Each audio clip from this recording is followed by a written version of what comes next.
Undoubtedly one of the most successful and consistent anglers in history, Clark Wendlant successfully competed for the last 25 years in national tour level circuits, including both the FLW and Bassmaster Elite Series trails.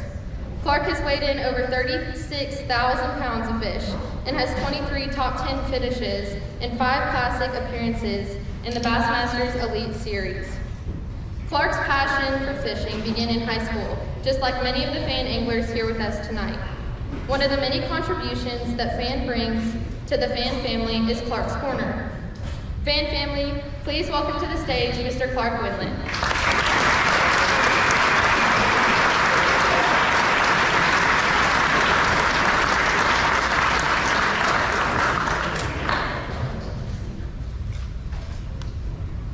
Wow, thank you.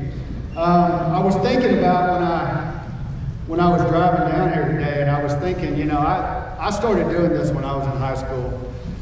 Started dreaming about it, doing it when I was in high school, and to think that I'm going to drive down to Lake Conroe for the Fan High School Bass Fishing Championship. I mean, that's pretty amazing. And so thank you very much for having me. And to me, it's humbling to be up here, being able to share a little bit with you guys. And so anyway, I'm a really competitive person, and I imagine most people in this room that fish bass tournaments are competitive. I'm sure there's a lot of coaches and a lot of parents that are competitive, but the kids are competitive. And I mean, I'm like ultra competitive, like scary competitive. And I'm still that way. When I was a kid, you know, my grandmother and I used to play ping pong. I love ping pong. Ping pong's a great game. And my grandmother was good. I mean, like good. She would slap that ball by me. She was not gonna let me win, no way. But I figured out as I played her over and over again that she had a blind spot on the very corner of her left eye. I whacked it to that blind spot every time and started beating her handily. And then she kind of ran around the blind spot, tried to get over on that side. I whacked it to the other side. But here's the thing, my grandmother, she was a competitive person, like really competitive, and she was not gonna let me win. I mean, here's the thing, in life, there's no participation trophies. I mean, you've got to learn how to win, and especially in fishing tournaments, you're gonna lose a lot. I mean, it's just the way it is. You're not always going to win. You're going to lose a lot too, so you got to learn how to lose. But trying to win is important. You know, when I was, Patty and I were raising our kids, they were 5, 6, 7, 8 years old. We played board games. And one of the board games we played was Candyland. And I mean, Patty would try to get Queen Frostine to the kids like they were just going to get it. And I was like, no, we're not giving them Queen Frostine so that 2 more moves into the thing they can win. We're going to let them, if they win, great. But it's going to be winning fair and square. That's just the way I am, and it served me pretty well in tournament bass fishing. You know, I was raised by amazing parents. My folks were, you know, probably like a lot of the folks in this room, they just, you know, my obsession and my brother's obsession were hunting and fishing. That's what we love to do, so we just went hunting and fishing. Every weekend of my childhood, that's what I did. Until I graduated high school, literally, I went hunting or fishing. But there was not the opportunity that you guys got today. I mean, there was a few regional level tournaments. There was a few tournaments that happened once a year. And then there was Bassmaster. And that's kind of what I aspired to. I mean, that's what I kind of started dreaming that I could do. But man, now there's middle school, high school, college, there's all kinds of regional tournaments. You can fish a tournament during the middle of the week just about any time you want. And the thing about tournament fishing is, I mean, it's a great thing. You're out there, you're trying to figure out how to best the bass, but against better than everybody else. And for me, I don't think there's any greater sport. It's a sport that I truly love, and I'm blessed to be still a part of. And I mean, I still look forward to fishing every tournament I fish. The driving gets a little old, but other than the driving, I mean, I've got a great job. One of the best jobs I could ever imagine having, or probably the best job I can ever imagine having. You know, my professional career really started in 1992. I won the Redman All-American. Redman now is BFL, but BFL All-American. And then I started fishing Bassmaster. And so I went straight from BFL or Redman to Bassmaster. And then my very first Bassmaster tournament was in New York on the St. Lawrence River. Giant fishery. But I remember those days well, and I remember one thing about those days, and it's something else that my parents really instilled in me. You know, my parents instilled some great things in me.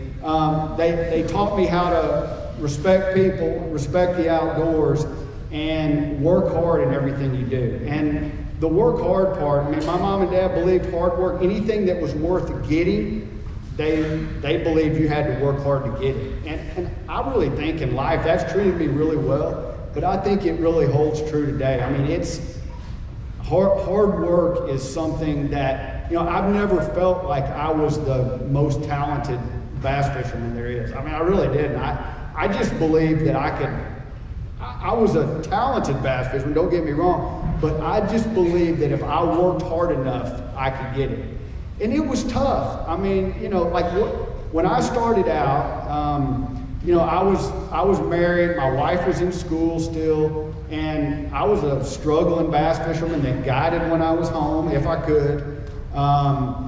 Went to Texas A&M, graduated college, but basically just, you know, I was traveling paycheck to paycheck. I had to make a check to continue to do it, and I did anything I could to do it. It was a hard time, but the hard work, it paid off. And if I can give you a piece of advice from my childhood or from my early career, I would say hard work is a big part of it. You know, when I was thinking about what to say tonight, the one thing that just kept coming to me was your reputation. You know, I kept thinking about reputation. Your good name.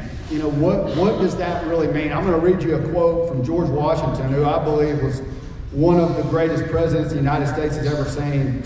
A reputation once broken may possibly be repaired, but the world will always keep their eyes on the spot where that crack was. I really think that's pretty true.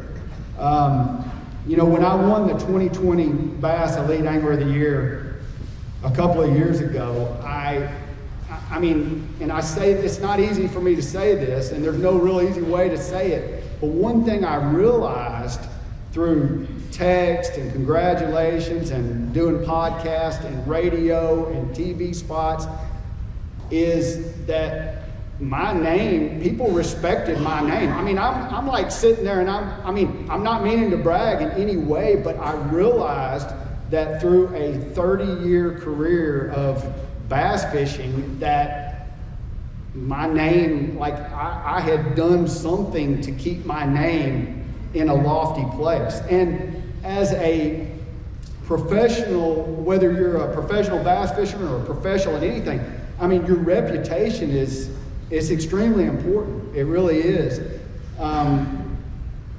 Whether it's friends and family, it's important there too, but it's really important as a Christian because the light of God shines down on us and we're meant to reflect it to others. And if our reputation, if we have an honorable reputation, if we have lived with integrity, then we can shine that light truly bright. And I'm going to read Proverbs 22:1. A good name is more desirable than great wealth. Respect is better than silver or gold. And I just say that you can just about ask any adult in here, and every single one of them will tell you that they want to be respected. They really do. I mean, respect is something that is lofty, and your reputation.